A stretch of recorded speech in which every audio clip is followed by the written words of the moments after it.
I don't think George still needs any introduction.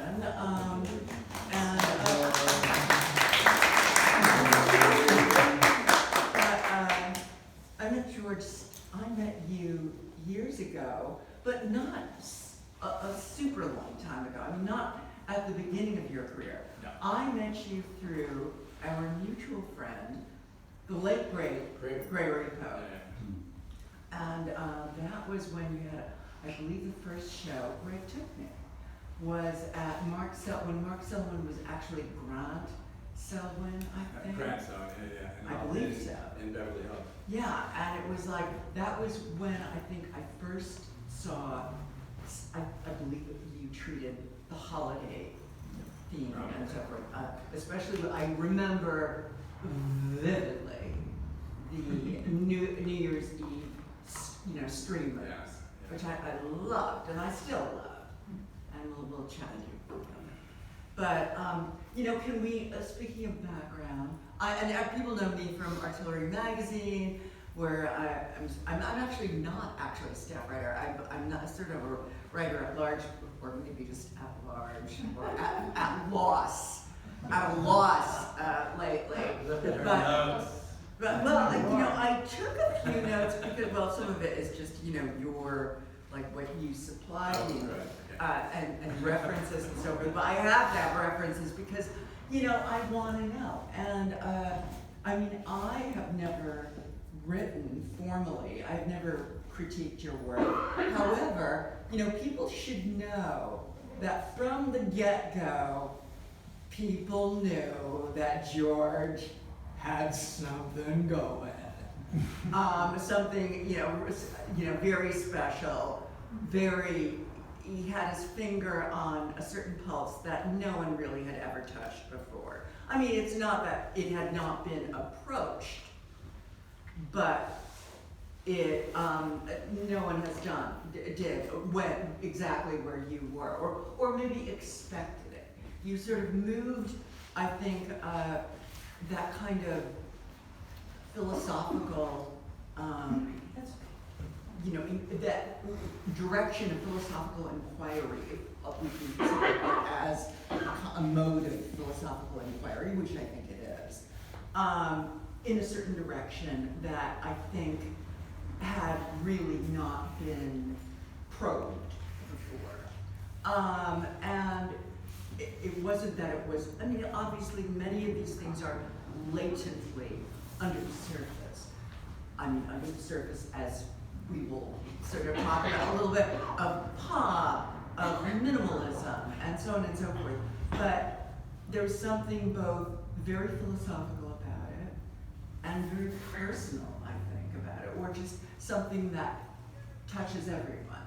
I think touches probably some people more than others. Obviously it touched you, and it was something that, someone like me was bound to recognize, and so, but other people too. I was astonished to see that. I knew that Bruce Hanley had written about you, I don't know when, somewhere early 2000s, and then I saw that he wrote one of the first reviews in Art Forum for you, which I thought, that says something right there. That he's a very, very smart critic and poet and writer. And so, but I'm going to start from the very beginning. And if anyone gets bored or says come on, speed it up, that's fine. Please talk that. Because just consider television and just click away. It's no, we've got a snap out of it. All right. So I'm going to start at the beginning. I've never had this happen to me before, so I've done a lot of lectures, but I've never done this. Really? Okay. All right. I want to ask you, when did you know that you wanted to be an artist? Did you always know that you were going to be? No, I avoided it. I did everything that I could to not be an artist, and then I kind of caved when I was 35. I worked on movies. I went to fashion design school. I made jewelry. I did all kinds of things where I used the facility of making art. I even worked for artists. I worked for Jennifer Bartlett. I worked for Frank Moore. I worked for Philip Lorca DeCorsia. But I didn't know that about Philip Lorca DeCorsia. Yeah, but it makes sense in a very minor way. I was basically, I loved stuff. I loved equipment. But it makes sense to me that you have worked for Jennifer Barker. Yeah. I think, So I had this ability, but I somehow I just thought being an artist was one of those things that just made me weird, like everything else that made me weird. Being gay wasn't enough, I had to be an artist too. And so so I really put it off until I realized at 35 that I was circling the can, that I was just that I was indeed just putting it off. And so I started making objects that were they weren't to solve any problem except just go on the wall. That was their job. and what, I mean, I know about some of the first things that you showed, but what were some of those first objects? You had been in jewelry design, I think, and then of Yeah. course also art shop, film production, Yeah. art shop. What were the first The things? first things that I showed, Rory actually showed them. wow. There you go. Like a try or?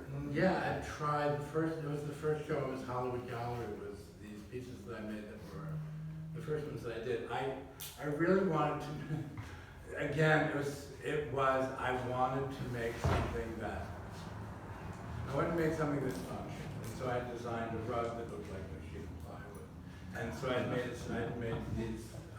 made a drawing that was just traced plywood, and I did. It wasn't a full sheet, it was just this big. And then because I worked with Jennifer, who always worked in series, I worked with PL, who always worked in editions, I was very used to this situation, this way of making things.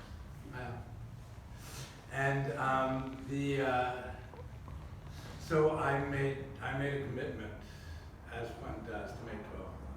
So I made 12 of these, and different. I wanted to. I do Change it up. I did then what I do now, which is just I select an object from our landscape, from our shared experience, from our landscape, and then I examine. And then the next thing that I did, it took me a year to do 12 of these, and then they were very meticulous. And then I did 12 sheets of newspaper that were the same size, same format, same material, same tracing paper, And- colored pencils. And in like newspaper scale or slightly under? They were traced. They were completely just Uh-huh. lifted directly. And I was very interested in making something handmade looking. Yes. Which has continued.